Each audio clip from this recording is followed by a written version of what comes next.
Welcome to the Jeff Knows Inc. Entrepreneurial Show with your host, Jeff Lopes. We are live on the Jeff Knows Inc. podcast. I'm your host, Jeff Lopes. Super excited. Maybe the second time we have a guest with their little one on their lap. I love it. As a dad, it kind of makes this interview a little bit more special. Dr. Kien Vuu, how are you, brother? I'm doing great. Thank you for having me, and thank you for having Kaya as well. I've got Kaya. I've got a 9-year-old, Kira. Kira, you want to stop by and say hello? Come on, come by. Don't be shy. There you go. She's my bonus daughter, actually. I love it. They are the joys of my life. We're here traveling in Vegas, but since you record only Tuesdays and Thursdays, Jeff, we had to make the appearance. Come on, Kira. All of Canada is going to see you. All of Canada, no pressure. All of Canada. She's stepping in. Just say hi. Just give him a quick wave. There's Kira. Hi. There you go. Jeff, thanks for having us. It's going to be a fun conversation. You have such an interesting story. You have that American dream story, coming to America, obviously with refugee parents and getting the education and getting the higher life, but then you struggled with it. So there's a lot of people that from different levels will really comply and really, really take to heart your story and really almost see themselves in your story. So let's just glimpse of that, and then we're going to talk about whatever. Let's just have a fun conversation today. But give me an understanding of your story, when the journey started and how it all processed. Well, the journey is still going, and I'm still enjoying it. It's always going to go. Always going to go. But certainly, I was born shortly after the Vietnam War in 1978. And right around that time, you would recall that America pulled out of Vietnam in 1975. Yeah. There was a new communist regime that took over the government in South Vietnam, which is where I was born. And they basically seized all the businesses. They took over, all the new currency. And so if you had anything, it belonged to this new government. And my parents knew at the time there wouldn't really be a future for me there. And so they tried to escape. In fact, the first time they tried to escape, it was actually by night in a small little boat, and they were caught. And my dad got thrown into re-education camp. And when my father was in jail, my mother, who was pregnant with me, was forced to entertain the troops because she was a pharmacist, but she also sang. She was forced to entertain the troops by singing to them. When I was finally born, my dad was still in re-education camp or jail. But there was this program that allowed them to just, remove all the Chinese immigrants that were in Vietnam. And, we were Chinese by blood. My grandparents actually immigrated from China to Vietnam. And we boarded this refugee ship with over 2,000 refugees, and we sailed off. We ended up in the Philippines. And we were actually on that boat for 8 months because there was no room in the refugee camp. So I was, I should show you pictures. I'll send you pictures of actually us being on the boat, being packed like sardines.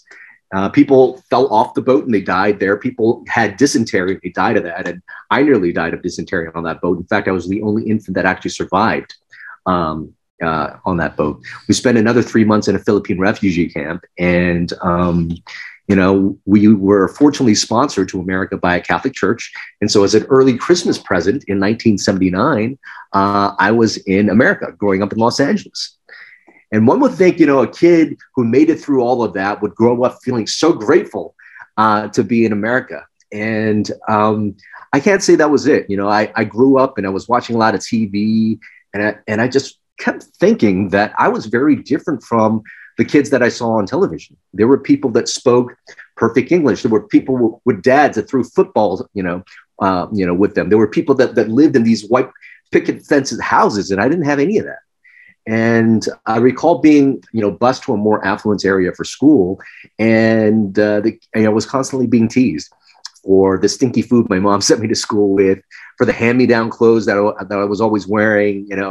People would ask, "Oh, where'd you get your shoes?" And I'm like, "Oh yeah, I got it at the Pick and Save, which is one of these like 99-cent store things." I remember being teased about that, and I just remember growing up, I didn't like who I was. And really that was the seed, I believe, of so many people's, future illness, but, mine for sure. There was a lot of stories of I'm not enough or I'm not worthy. And I took that into my future. As a kid, I wanted to be somebody like a Mick Jagger or Tony Robbins. Like I wanted to be in the media. Unfortunately, there was no Asian people in the media I could look up to. And my mom said, you know what, we didn't sacrifice our lives to come to America for you to be an entertainer. So I'm going to give you three choices. You could be a doctor, an MD, or a physician. And so I went to medical school. But I always carried this, I need something outside of myself. I need to prove to myself and other people that I'm worthy. And it was a life of chasing success.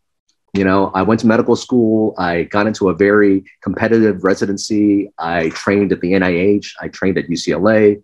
I got a Howard Hughes Medical Institute award. I'm not saying that to impress people. I'm saying that because it's pretty impressive, though. Thank you. I'm chasing all these accolades, and I find myself being a poster child for a Dalai Lama quote.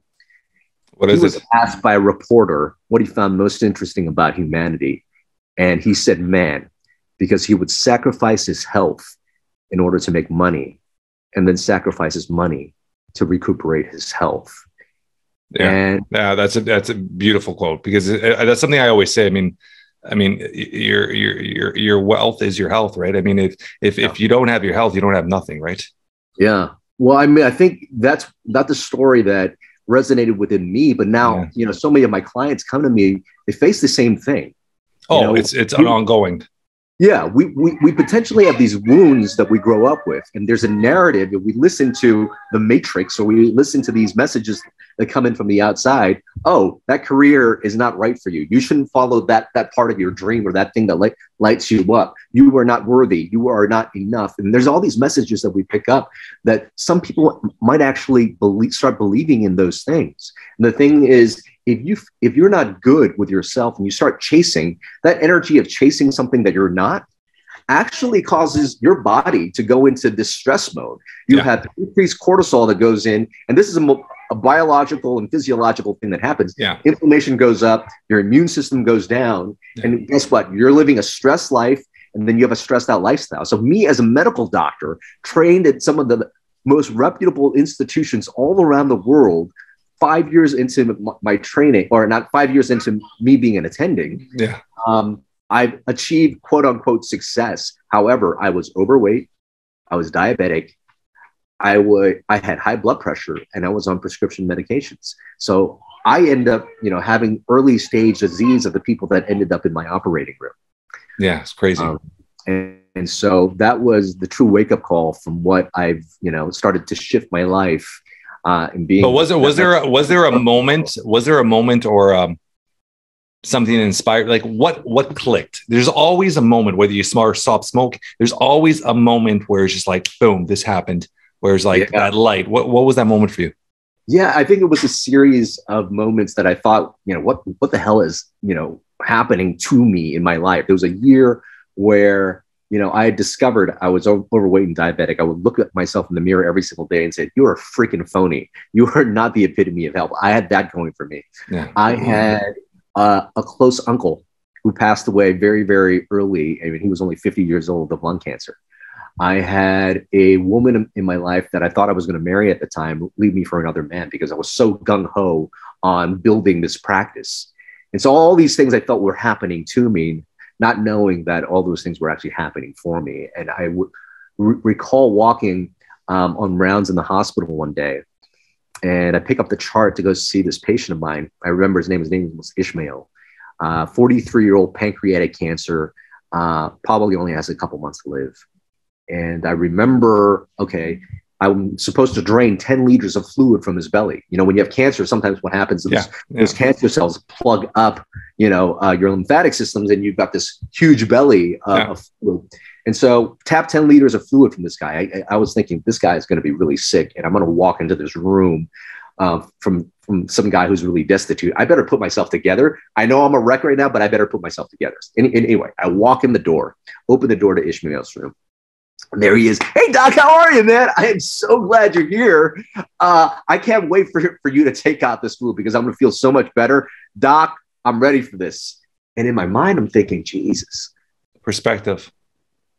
This guy's about to die, and he has just got the most beautiful energy. And so I couldn't stop, I couldn't help myself but asking, Ishmael, how are you so positive right now at this time? And he said, Doc, it's easy. And he said something like, it didn't always used to be this way. I used to always be stressed out, in my life as well. But I realized one thing, no matter what is happening in the outside world, I could always choose how I show up.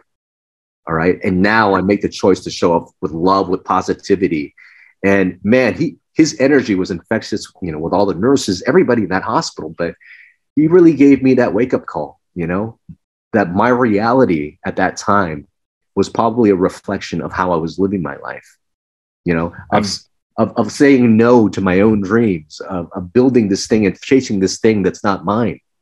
So, when I met him and he really just reminded me that we have the power of choice, that in any moment of time, we can choose how we show up. No matter what the circumstances are, we can show up. Yeah. Yeah. Really, it was that big pause that now I'm like, all right, how do I want to show up in my life? It's all the perspective, right? I mean, you could go through it all day, but it's perspective of how you view everything and how you've used it. I'm just listening to your conversation and how you've reframed certain words. It's how you reframe. How do you talk to yourself? How do you show up? How present are you at the moment? And how you focus on, and I talk about this all the time too, is how you focus on what you can control. Yeah. Let the universe control what you can't control and just focus on what you can control. Because a lot of times we're constantly battling to control and fix things that we have no control over. And us not having the control over that just adds the stress, adds the anxiety, adds that pressure to us. Because we feel like, I find it, I might be totally wrong, but I find it more in males because we have that protector, that provider mindset. And if it's not going right, we have to somehow fix it. Absolutely. I mean, that builds toxic masculinity. 100%. I feel like so many men, including myself, get into this role of, I need to quote unquote succeed. And a lot of it means, I need to make money. I need to make lots of money to be worthy, to be successful so that I can provide. And that could leave somebody feeling, like they are not worthy within themselves already. And there's a very beautiful story of, we all just saw my 17-month-old daughter, Kaya. And when we were, when she was born, we actually had a little, blip in the hospital. We were scheduled for induction. And when my fiance was getting induced, they've noticed that the baby's heart, just stopped beating. They rush over the ultrasound, they put the ultrasound on her. And I'm looking at it. I'm a radiologist as well. So I could see the images and I could see her heart just slow down when a baby's heart should be doing this. Yeah. And, they rush her to C-section. She comes out and her oxygen saturation keeps dropping and she's turning blue and I'm holding onto her hand. I'm like, oh my God, what's happening here? And she finally makes it to the ICU. And she's there for, several hours. I go and I visit her for the next day and she's got a tube down her throat, a tube down her mouth. Her toes are being pricked a lot because they were getting a lot of labs on her. And I was so afraid that, with the loss of oxygen that she had, she might have some kind of health issue. And I remember just thinking about that, perseverating about that. And then when I finally held her in my arms, I just looked at her and I was like, oh my God. It doesn't matter, even if she had a health complication, she was so perfect in my eyes. She is so worthy to me. And yes, she is loved. And no matter what happens, whether she turns out to have, some mental thing or some other health complication, she is worthy. And I love her so much. And that was a huge moment of healing because not only was I reminded that life is so precious, but it healed those parts of me that thought I was not worthy because I was not X, Y, or Z. When I saw her there, I said, oh my God, we are perfect. And every human being is perfect just like that. We all go through our own struggles, but our struggles are really the sandpaper for our awakening. But anyway, I digress. I don't know. I mean, you're obviously hitting home. Mine's was a little more, we'll talk about it one day. Mine's was a little more complicated. My son was, have you heard of the diagnosis high drops before? Yeah. Mm-hmm. So my son was born with high drops. My wife got a virus during pregnancy, 31 weeks, emergency C-section. He was pronounced dead at birth. I revived him. Spent the next 4 months in ICU. Had seven, I could say seven, but 6 organs severely damaged. Left ventricle was hard. Smallest baby at Sick Kids Hospital. We're very lucky. We have one of the greatest pediatric hospitals in the world in Toronto. And he was one of the smallest baby in history. I don't know if it's changed that at under 2.5 pounds to be on dialysis for 3 days before he started finally urinating, which was a miracle because we went in that day to shut down everything because he was on his 3rd day on dialysis and he was poisoning his body. We went through hell and back. He's been through hell and back. Because of the lack of oxygen, part of his brain was severely damaged. His brain had to reroute itself. Like I know everything about him. I became almost a doctor for my son. I've studied. So I know everything about him. I know everything. And when he was discharged from the hospital, he was diagnosed with CP. And we were told he would most likely be confined to a wheelchair. And I went on a mission. And I spent the last 14 years, but 12 years severely going through every therapy, every life therapy, every touch, everything possible. And I put fitness from literally 6 months old, from flexibility. We went from 0 and we went from possible wheelchair to AFOs. He was supposed to be wearing braces till he was probably 19, 20. By 12th birthday, out of braces. Before his 13th birthday, the day before, we ran our first marathon together. And this kid is a fitness fanatic, incredible little baseball player. But I rerouted everything because we started from a very young age. And a lot of parents would have just taken the doctor's diagnosis and sat back with it. And I did everything to the extreme opposite. I brought every therapy. I took him everywhere I possibly can to change his outcome. And I did everything I possibly can to change the outcome. And it has changed the outcome. He's just this loving, sweet. But going back to, you said, my son, when he was playing baseball, he was 3rd fastest on the team, but he runs differently because the way his legs drag. Yeah. So, but I don't see any of that. I look at him as this sweet angel that smiles, that hugs me. He's a 14-year-old boy, and he comes and tells me every morning and every night that he loves me, hugs me, gives me a kiss tonight. And he melts my heart. He's the sweetest angel in the world. So as a parent, the love overcomes all that shit. Yeah. And it's our duty as parents to really, especially the development ages up to 14, 15, 16, really, really hone and grow and do everything we possibly can, because you can't just leave it up to the medical world to kind of guide them. And whether they have a normal childbirth, and that you still, even my daughter, high school, honor roll, high performance dancer, we did everything from day one to get her to this stage. And I think it's a lot of parents, they're not present enough. They're not focused enough, and they don't give it. Our kids just want love. Their kids don't give a shit about toys.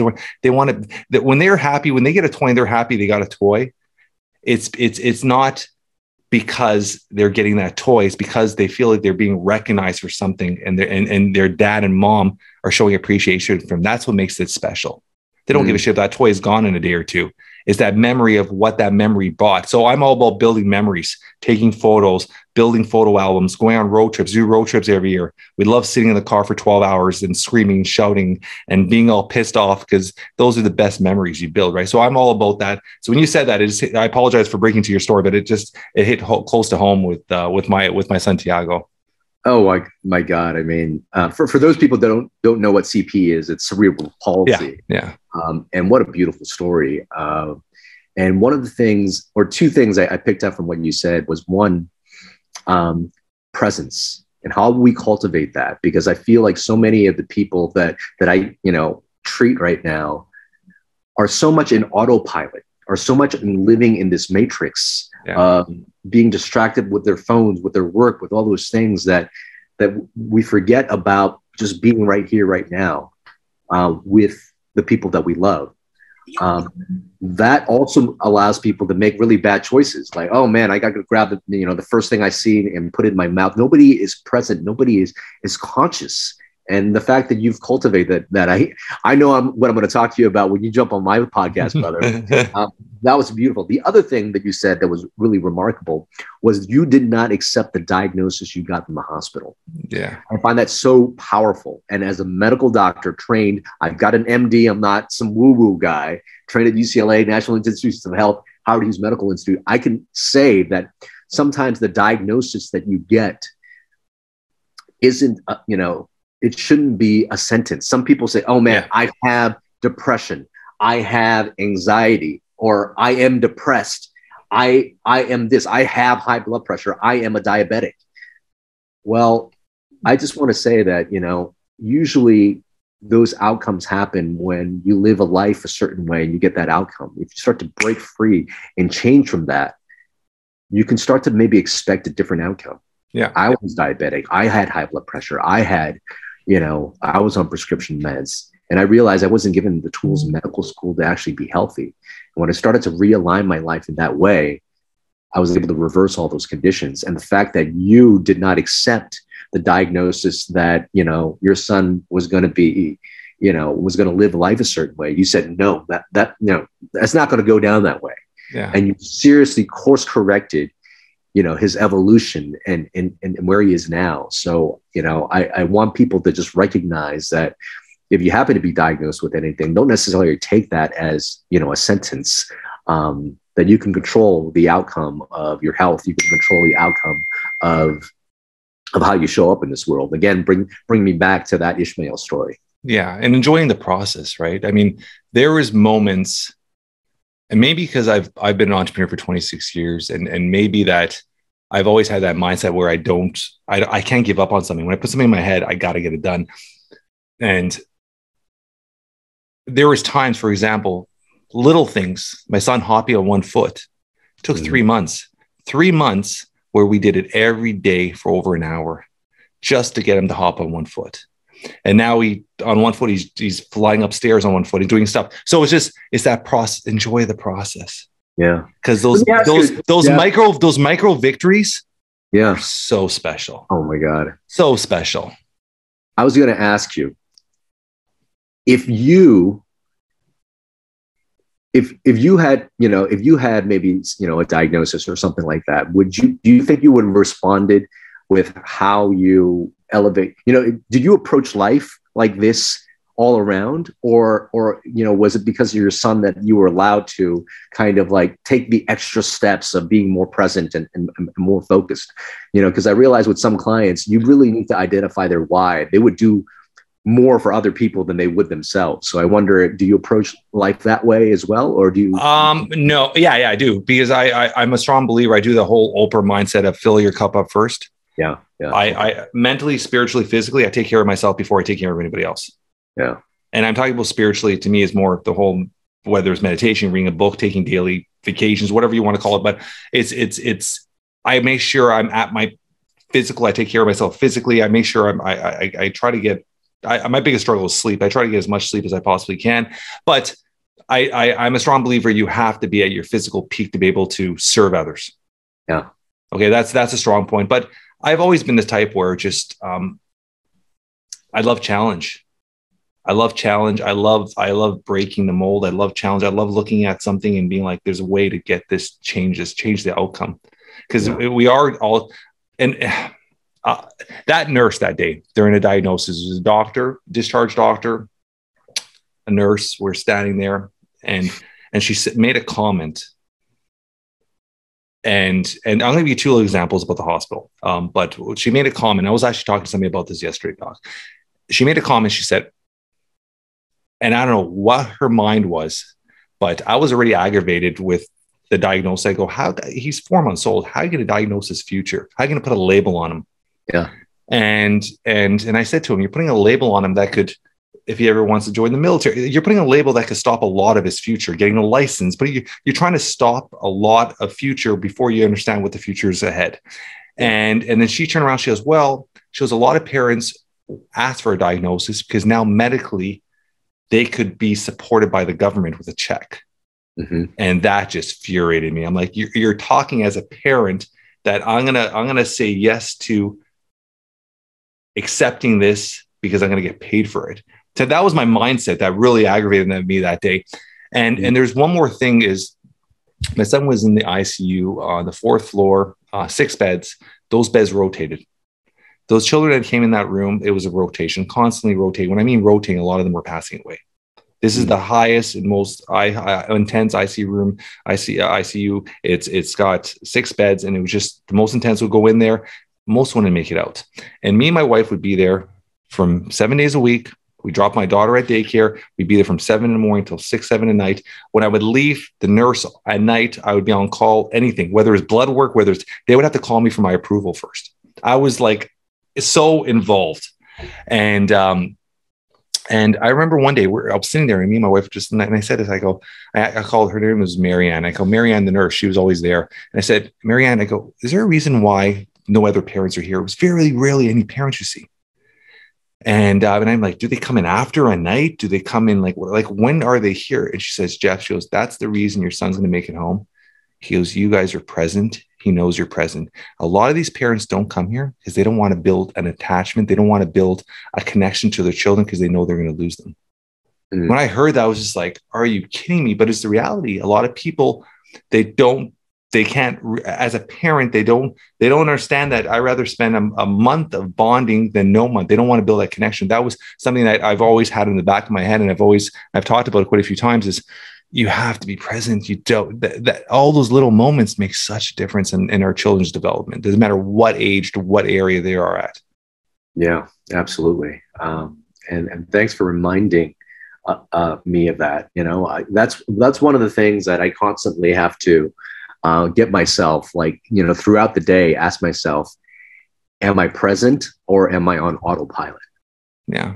You know, and there's so much we can do. I mean, we can drive from point A to point B and not be here at all, you know? And so can we remind ourselves to connect with that part? Because that's the part that's truly living life. Otherwise, you're just living probably Groundhog's Day if you're on autopilot. You know? Yeah. I mean, I think a lot of it has to do with hacking into your schedule and understanding your schedule. Yeah. So when my schedule is so ultra focused, where I'm going to dedicate an hour to a podcast, I'm dedicated to you. If I'm going to dedicate an hour to work, I'm dedicated an hour to work. But when it comes time to my kids, they're actually in my schedule. I have times locked in for my kids. So when I'm in there, it's present time now. So understanding and really studying and understanding your schedule is so valuable for somebody that's got a crazy busy lifestyle like yourself or myself, right? Absolutely. I tell people that, you know, some people are like, oh my God, your schedule is so packed and it's so rigid. You know, how do you have any freedom? And I tell them it's because of the schedule. Yeah. That I have all this freedom, because I know all these things have dedicated time that I can fully focus on them. That when I'm at each block that I'm in, I can be fully there and I fully get to enjoy. If it's not there and I start giving things up, you know, and not follow my schedule to a routine, I find myself very disheveled. And so that's really important. And I know Tony Robbins has a quote. I forgot what it was, but it went something like, you know, if you could dream it, it's possible. Or something like, if you could think it is possible, if you could dream it, it could potentially be done. But when you schedule it, it is real. Yeah. And so the power of actually putting something to your schedule and sticking to your schedule is the most liberating thing. And you'll find also that, you know, health, wealth, your relationships, all these things flourish, because that's the thing you say, no, I'm going to put intentional energy in this block right here. I'm going to put intentional energy to connect with Jeff today. I'm going to put intentional energy for this date night I have with my fiance. So it's a powerful thing, putting things into your calendar. And I love that too. It's one thing I even add to that is the accountability. When I want to do something, whether it's a new business, whether like I have a bunch of companies and stuff, when I'm about to do something new or take care of myself, or I have a fitness goal, I tell as many people as I possibly can. Yeah. I put myself accountable. I make sure I have no way I could fail, because now I'm going to be a loser if I fail, and because I held myself accountable to all these other people. So one thing I do is, like I said, accountability, or having an accountability partner, or having somebody that you could have that confinement where then you know they're going to give you that extra phone call is so important. And it doesn't have to be a group. It could be, me and you will hook up and we could become really good friends. And now we're going to hold each other accountable for staying fit all the time as fit dads or whatever it is. But having a partner to be accountable for is so valuable. Yeah. Yeah, no. And I would love that. I after this podcast, I hope we stay friends, because I feel like I've got a lot to learn from you. from the way you talk about your children, I know the type of father you are, and I want to learn some of that. And the fact that they came out so awesome too. I mean, I'm pretty sure I have a lot to learn in that respect as well. So, and I'm constantly learning, buddy. I always say the day you die is the day you stop learning. Yeah. It's just there's, you always learn. And then, it's crazy is I'll learn from somebody younger from me. I'll learn from somebody older. You be open-minded to always learning. Yeah. And you don't have to agree with everything people say. I mean, you could take a little from here, a little from there, and just kind of make your own little meal, your own little recipe, right? To success kind of thing. Right. Let's talk about America. Let's talk about health and changing topic. America, health. North America in general has health as a big issue. When I'm talking about obesity, diabetes, there's so many different factors. But every time I travel to the US, when you're going to Texas or anywhere else, I mean, I go to cross the border to Buffalo, and you go walk into a mall, and it feels like obesity is just a common thing. Yeah, absolutely. It's how is that going to change? Is that going to change? It will change. We need to bring some consciousness into people. We need people to get out of the matrix that they were programmed to live and start making conscious choices, because our health, our relationship, success in business, whatever it is basically the end result of the conscious choices that we make. Or actually, they're the end result of the choices that we make. You get to decide if you're going to do it consciously or unconsciously, because here we go. The autopilot and the messages we get from living our modern day life is, we don't sleep. We'll sleep when we're dead because we got to push out there. We're in so much stress. We get a lot of marketing from big food companies and things like that on Whoppers and burgers and all these unhealthy foods. There's sugar in everything we eat, and so, just in the world alone, we saw life expectancy actually climb every single year. But in 2017, it actually dropped, meaning right around that time, you could expect that their kids might not outlive their parents during that time. Now, why is that the case? We've got 1 in 2 people in America, 1 in 4 people in America actually has a chronic disease. And let me get the stats right. 1 in 2 Americans has a chronic disease. And then 1 in 4 Americans have multiple chronic diseases. Me being one of them 5 years ago. High blood pressure, overweight, probably obese, I have to check my BMI at the time, but I was a pretty chunky kid or adult. And then also diabetes. And those are metabolic health problems. And those problems, aren't just showing up because we've got some toxin that's making us sick, or that some virus, is coming in and all of a sudden people are sick. People are changing the way that they live. And it's how they live actually turns on the genes that make people sick. So there is genes that get turned on, genes that get turned off, and you could actually program your DNA by how you live your life. So how you show up in the world every day and how you live your life. And in my book, Thrive State, I talk about that in 7 key areas: sleep, nutrition, movement, your stress or emotional, mastery, or like your thought and your mindset, your relationships with people, and then finally, are you living with a sense of purpose?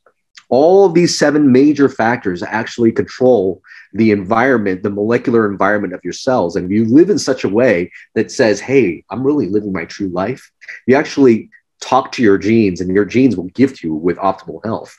If you're living in a stress state, and those 7 areas are off in your life, you are telling basically your cells that you are in danger, and your cells turn on the danger response. Cortisol goes up, inflammation goes up, your immune system goes down. And in that state, that's when you have suboptimal cells that lead to suboptimal tissues, that lead to suboptimal organs, that lead to suboptimal systems. And when you've got suboptimal systems in your body, that's when you've got symptoms. That's when you got chronic disease.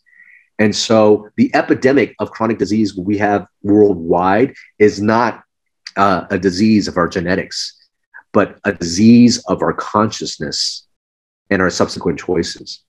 So if you stay in autopilot, you start to live a life that's stressed out, that's angry, that's not showing up, if you are resentful for the people that have hurt you, if you're putting junk in your diet, if you're not moving around every single day, you create an environment for yourselves that are in this stress state.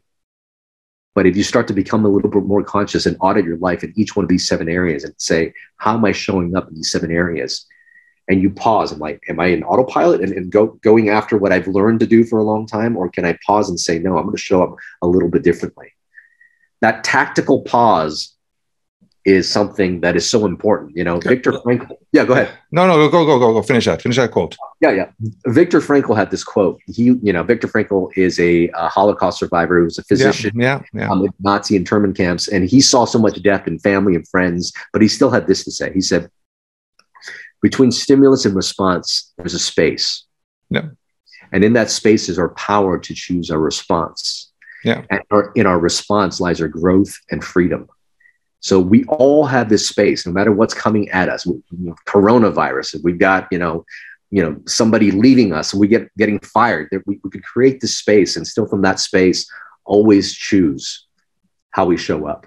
And that's a beautiful thing. And that's hopefully empowering to a lot of people that want to take their health back. So how do we go about, let's okay, these are all great, but put ourselves in a low income area, growing up in a low income area where it's healthier. I wouldn't say healthier, sorry, I apologize. It's easier and cheaper to eat junk food than eat healthy. Yeah. Doesn't government have to put mandates in place to change that? When it's easier to grab a couple of cheeseburgers than sit down with your family and eat a nutrition-filled vegetables and meat and healthy diet, how these are all great things we're saying, but it's that accessibility, it's the cost. There's so many factors that are changing. And then as a parent, from day one, we have been feeding our kids my kids take omegas, they take probiotics, they take their vitamin D every day. They're taking vitamins. I have an understanding of health. I graduated college in the Finnish leadership program. So I understand it. And we've been instilling it from day one. My wife making healthy choices, teaching them healthy choices. They're allowed to eat junk food, but understanding the balance, understanding what and how their body's going to react to foods, teaching them, educating them, giving them good foods, filling them with good foods. I'm able to do that because of my understanding and my knowledge for myself. Yeah. When you get a child growing up in an environment where their parents are eating fast food every day, it's just a reflection of their environment. How do we change that? That's a great question. And it has to come from multiple different sources. I mean, I'm at a county facility, usually on Tuesdays and Thursdays, which is why today I'm so honored to be able to talk to you today. And it's a very indigent population. And unfortunately, like you said, a lot of the cheaper foods are more accessible to many people. And they're the ones that are showing up at the hospitals that are now using taxpayer dollars to go through the treatment, and they're just going to go through drugs. They will continue doing what they're doing. And then, more drugs being bought, more hospital time, and nobody getting well. So there's a couple of things. Number one, I do feel like there might be some lower cost things that people in food deserts and in indigent populations can do. There are people that basically, for example, some people, when the foods don't look really nice, some people just throw them out. But there are a lot of places now that are recycling, just foods that don't look right, but completely healthy. And so there's a lot of those things that kind of going on. And there's starting to be a little bit more access to the people with the poor. But it's not, necessarily an access to better food, but an access to a better consciousness and education. Yeah. And at least where I'm coming from, I feel like, how do we get into this place, in the first place? I mean, we have messages of the life that we should be living on social media and on TV shows and things like that. People are learning, we got to hustle, we got to not sleep. And oh my God, that burger is delicious. But people, today, a big theme is presence and consciousness and being able to choose. Because if you're not there, you're in autopilot. And where's autopilot? Autopilot is getting your consciousness hijacked by media, by, culture. You're not really choosing. And so, at least for me, I think now I'm combining what I wanted to do as a child to what I know now. I mean, I always sort of wanted to do media and entertainment, but after recognizing where chronic disease truly comes from and having that journey of being able to get rid of chronic disease. And here's an awesome thing too. Not only are you reversing disease when you do that, you become a fitter, stronger, smarter, and better version of yourself when you do so. And you have more to give to the world. And, at least how I'm attacking it is that if we're losing people due to the media and entertainment that's out there, can we have media and entertainment that that could inspire, that will let people wake up to, okay, maybe those are the foods that we shouldn't be eating, and potentially, me doing shows that don't involve sponsors that feed a lot of money to give people the wrong type of messages. But it's a multifactorial question, from business to corporations to governments. I mean, it's a approach. You hit it on the nail, because you're dealing with two industries that are billion-dollar industries, that pharmaceutical, big pharma, they want you to be sick. And you're dealing with Kellogg's and all these brands. And I don't want to pick on one, but there's all these brands that are literally, you walk out to you're in your local grocery store, and they make it as accessible when you're walking through those aisles, that what is on the front of the aisles, you go to your local Walmart, what's on checkout, it's all full of fast food, sugar-filled items. So they're making that accessibility so prevalent, because is that exactly what you said? It's that whole marketing mindset. Oh. And when you study marketing, you got to visually see something. They say 6 to 7 times becomes subconsciously in your mind. So you see a commercial 6, 7 times. You're standing at that grocery store, or you're standing and you see that bag of chips right there on checkout, and that mindset of that person on that commercial smiling and being happy. You're going to grab that and put it in their car, right? Like our celebrity heroes, or some celebrity heroes. Exactly. So it feels like it almost feels like this we're on this hamster wheel, and it feels like almost it's going to be almost impossible to get out of, because it would need you, me, and millions doing the exact thing you're trying to do. But how are you going to duplicate that? That's the thing. How are you going to get into these small communities? How are you going to start educating people? How are you going to start educating teachers? How are you going to change the whole educational system, where in their gyms and their health and their nutrition class, they're talking about this to 7, 8, 9-year-olds, teaching from a very young age. Yeah. So there's so many layers that it feels like it's almost like, it sounds bad to say, almost impossible to change it right now. It seems that way, but I'm a little bit more optimistic. I want to be. I recognize this. I recognize that as I start to evolve, as I start to become a higher vibrational version of myself, and I show up that way on social media, on podcasts, the people I get to meet, people sense that.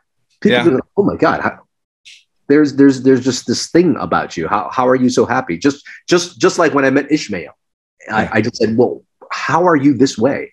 Yeah. And I think the more people start to wake up, the more people become conscious and recognize that living their life a particular way is just so much better. I feel like that energy will ripple. Before, when you only had certain TV stations which were the major media moguls, they controlled what was going on out there, and so they had a bigger grasp. Now everybody could potentially have a voice, and having a voice is so much easier. And I do feel that, I'm going to get all Star Warsy on us now, but I do feel that the force of good is stronger and is felt. That vibration will resonate with people so much better than the latter. Even if they don't necessarily agree, they're like, oh, there's something about this person that's just a little bit more authentic. I could turn down my limbic system because this feels safe. Yeah. So I'm very optimistic that that things will turn around, and that voices of good are going to resonate more than the voices that are trying to bring us down. When you talk about biohacking, give me an explanation of biohacking. Biohacking is really, I'm actually going to be speaking at the Biohacking conference. You are? I'll be doing an IG live with Dave Asprey, quote unquote, the father of biohacking. Yeah. He's a Canadian. or actually lives up on the west side of Canada.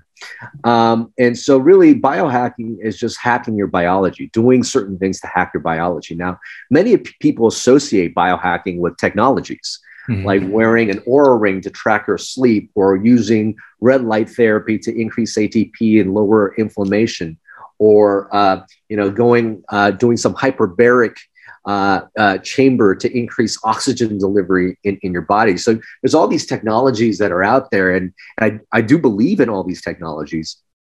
And they promise to extend the human lifespan further than we ever thought possible.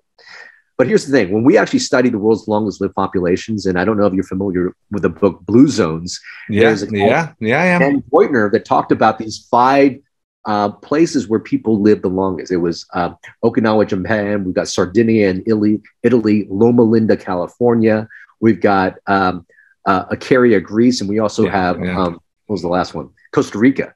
Yeah. And if we look at that place, none of these places. These are people where there's the largest populations of centenarians anywhere on Earth. And we look at those places, they didn't have access to any of this technology. No. So what's this telling us?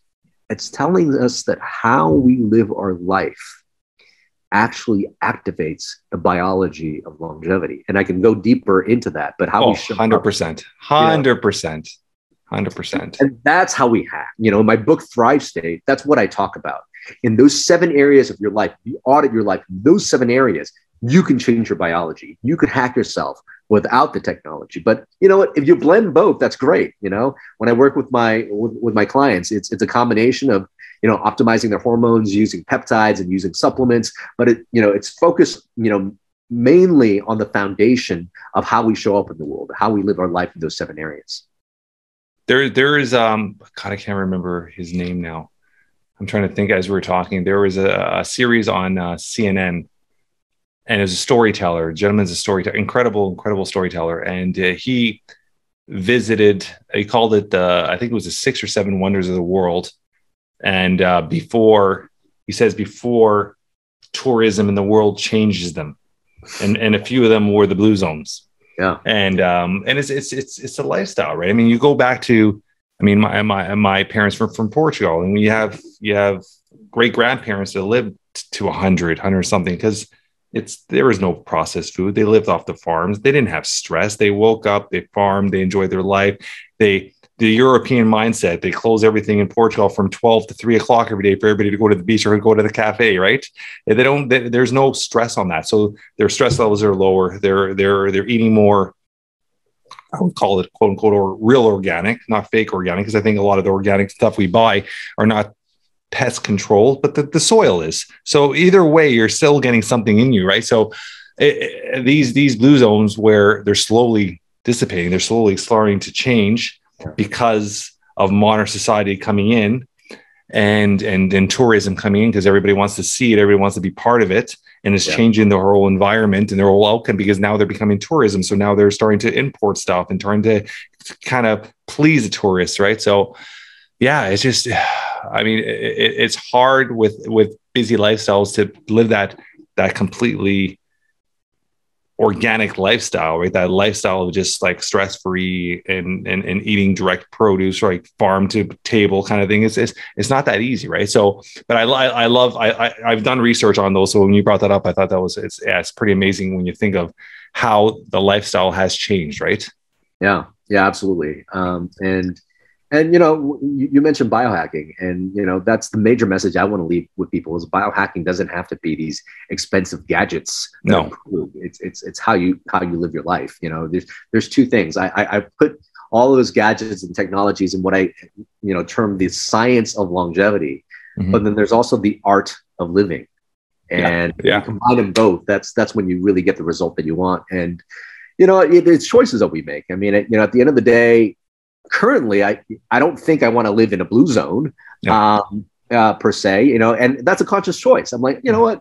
I do enjoy. They have beautiful beaches. They have beautiful beaches. I wouldn't mind going there for a little bit, but there will be a time that I'm like, you know what? I think I've been a part of this technological world enough. Maybe I could start to settle without all these things. It's hard. It's hard, buddy. Making that choice consciously, though, is the key thing there. When you're talking about biohacking, are there certain aspects of your biohacking when you talk about, for example, intermittent fasting and stuff like that? Do you imply that? Do you talk about stuff like that, like intermittent fasting? Because there's so many studies that show how intermittent fasting could, even not intermittent, even fasting in general, could change and alter your DNA. Oh, absolutely. So do you talk? I'm a strong believer in intermittent fasting. I do it Monday to Friday. I do it Monday to Friday. I don't do it on the weekends because I like enjoying, but I like also breaking that cycle. I like changing my body's cycle. So on Saturday and Sunday, I have breakfast with my kids. All right. So, free coaching session for you, Jeff Lopes. No, intermittent fasting is great. And here's the thing. We think of intermittent fasting as this new thing that we're going to incorporate as a part of our lifestyle. It's actually not that. It's actually, we were born to fast. Every single living organism, unicellular all the way to multicellular, us, animals, things like that, we evolved and we are now surviving because we've been able to take times where we can live with energy and nutrient resources versus times that we don't. Yeah. So it's built into our DNA and our system to be able to do that. And then when we fast, we actually turn on these genes that activate healing and rejuvenation. We turn on a process called autophagy, which actually eats out all this junk debris in our cells and renews them. So it's a part of the rejuvenative process to include fasting. So back in our ancestor days, there were days that we would eat when there was food around, and days that we didn't eat when there's no food around. And we evolved to have that. Unfortunately, with modern day lifestyle, with refrigeration, now food lasts forever. You can get food anytime you want. We're actually going against what we were, created, the life we were created to have, which were times of feast and times of not. And when you do that, we don't go through that rejuvenatory process that we have. And unfortunately, when you end up eating all the time, and then also eating the wrong foods, that's really, setting yourself up for insulin resistance, for diabetes, for high blood pressure, and for obesity. So I am a fan of intermittent fasting. And I think what you're doing is perfect. Some people are so religious, on Monday, Wednesday, Fridays, I got to do this and that. It's like, do what works. Just remember what our ancestors did. There were times that they ate, these times that they didn't. If they weren't hungry, they didn't really eat. So, you could do that if you want, but you don't have to be so religious about it. And I love the fact that you're like, Monday through Friday, I do this, and on weekends, I do some social hours, so I include a little bit more meals. And I think that works for people. Tell me if I'm incorrect with saying this as a doc. When your body, what I was told, this is years ago when I was taught about fasting, your body has two working things that could happen, quote, at the same time, at different times. Either your body's healing or your body's digesting. So for the listeners, when you're eating, your body's digesting is not healing. And how they broke that down to me, and tell me if this is right or wrong. They said, when you're sick, do you feel like eating? And I said, no, that's because your body's trying to recover. So it's forcing you not to be hungry to recover. Is that true? Does that make sense? It's sort of true. It's probably a little oversimplified, but absolutely different processes that occur in your body require a certain amount of energy expenditure. Right. So if you're dealing with an infection, all your ATP, your immune cells is going to be up, all that's going to be focused on one thing. And if you don't give yourself a little bit of rest every now and then, you're not going to, be able to renew. If your body's constantly, if you're giving your body all these different stresses, and, eating and digesting is actually a stress. Yeah. If you're doing that all the time, you're not giving your body enough resources to rejuvenate and to heal, because we do have a finite amount of energy resources we're always giving around. And if you're constantly stressing your body without allowing your body to rejuvenate, that's when, their problems exist. Yeah. So stress relief. Give me some hacks for stress relief for people. Yeah.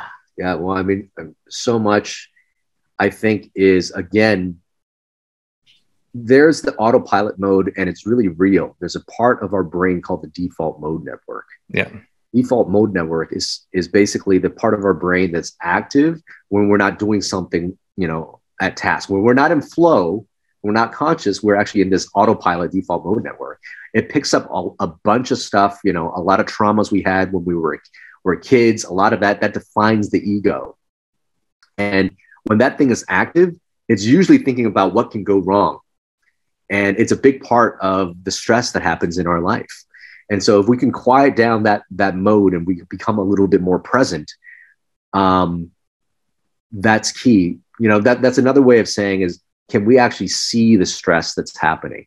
Because so many people are in it and they sort of know that they're in it, but they're not able to step back and go, oh my God, I'm kind of stressed. So there's different things that we could certainly do. One, recognizing that stress is happening is key, and having that presence and being able to, from a 30,000 foot view, say, oh my God, I'm stressing right now. And how do we do this is building a muscle of just being able to take a step back and have that 30,000 foot view. Because if you're in it, you're like, oh my God, I'm stressed. All these things are building. So one of the things I tell people is the 5 by 5 to thrive, which is, 5 times a day for about 5 minutes. Just really focus on your breath. You can do some box breathing, like where you breathe for, 4 or 5 seconds in, hold it, breathe out for 4 to 5 seconds, hold it, and then breathe out for 4 to 5 seconds. And any type of breathing, there's a different type of breathing patterns that do different things. And that could be a whole different talk there. But what we'll notice when we're stressed is we're not breathing, and we're able to, particularly extend the exhale. That's telling our body, it's like, if you always have saber-toothed tiger, sitting behind you, you're not going to be able to sit down and, have a really relaxing breath. So if you're able to do that, your body's telling you, this is safe. Yeah. If I can have a really, really long exhale, that's safe. So breathing is a really, really great one. What the 5 by 5 to thrive really allows us to do is different parts of the day. We're just focusing on our breath, and we're taking this 30,000 foot view of our life and just say, hey, am I living, my day the way I want to right now? Or am I being like dragged in other people's energy fields? So I think that's really important. Other things we can do is, if we hack our body. So here's the thing. Every emotional state we have in our body has a physical state and a breathing state that matches, which is why when we start to relax our breathing, we could relax that down. Check this out. Our eyes, when we're really stressed out, is really focused on one thing. It's really focused out there. When an animal is stressed out, it's really focused on the predator about to come. But when an animal is grazing, they're just chewing on some grass. They're looking out there, they're gazing. And so when we can just take ourselves out of the computer screen and go out in nature, just take a gaze at what's out there, just start to gaze. And that relaxation, that dilatation of the muscles of your eye actually will bring down the stress. That's really helpful as well. Journaling is a great way to deal with stress. Why is that helpful? Well, you could take all your thoughts and put it down on paper. And as you put those down on paper, you're like, oh my God, that autopilot, that's what the autopilot's doing. And it allows you to go, oh, that's autopilot. That's not me. Yeah. And I could associate myself with that. So many other things we can talk about. I don't know how much time we have, but we got time. I love the whole journaling aspect, because I'm a strong believer that when you physically see it in front of you, it's a huge, huge difference. Right. Yeah. Huge difference. And with stress too, I mean, your environment, a lot of your environment has to do with who you surround yourself with. Yeah. And this goes back to Ismail, what you said, it was having around positive people in your life. If you're around people that are constantly, and they don't have to be negative towards yourselves, but they're negative towards themselves, and they're always playing a victim card, those people are dragging you down too. You might not realize, but that energy is just sucking the shit out of you. Yeah. And learning how to, I mean, I really not only study my schedule, I really study who I surround myself with on a regular basis. And there's people in your life that I'm a strong believer that everybody has a purpose in your life. They might be there for a minute. They might be there for a month. They might be there for 10 years. When their purpose is done, it's okay to let them go. Yeah. It's okay to move on. And a lot of people get stuck where they feel like they have to keep this person in their life they've known for all these years. That person's constantly draining the shit out of you, draining your energy. And you only have a certain amount of energy every day to provide to people, to give to yourself. So really studying who's around you and knowing who's around you and surrounding yourself with the positive people. People are going to just put a smile on your face. I mean, I try to, some of my closest friends they're jokers because you're around them, you're just laughing, and there's nothing that heals the soul than a good laugh, right? So just surrounding yourself around people that are just going to not only add value, but add a sense of calmness, a sense of joy to your life is so powerful. Absolutely. We are, Jim Rohn says we are the average of the 5 people we hang out with most. And that is 100% the case for any area you want in life. You want to be healthy, make sure you hang out with 5 healthy people. You want to, be financially free, hang out with 5 people, who've done it, because you pick up the habits, the energy, the behaviors, the actions of those people. And again, I'm going to stress it again. We are the result of the choices that we make in life. So you learn those choices from hanging out with people that have the life that you want. And it's about making those choices conscious and doing it over and over again. Yeah, I agree with that. I mean, it's something, even as a kid, I remember you always hear that saying from your parents. Like, I remember my mom always saying that, like, tell me the 5 people you're around and I'll tell you who you are. Right. It's just, it really, really does that. This has been amazing, buddy. Let's talk about you quickly. Like, how do our audience get a hold of you? How does our audience buy your book and all that stuff like that? Yeah, well, I'm all over social media, YouTube, LinkedIn, Instagram, at Kien Vuu MD. That's KIENVUUMD. The book is called Thrive State, Your Blueprint for Optimal Health, Longevity, and Peak Performance. You can pick up 3 free chapters. If you don't want to purchase the book, just read those 3 chapters. It will give you the tools to optimal health. You can go visit thrivestatebook.com for that. And those are the best places to reach me.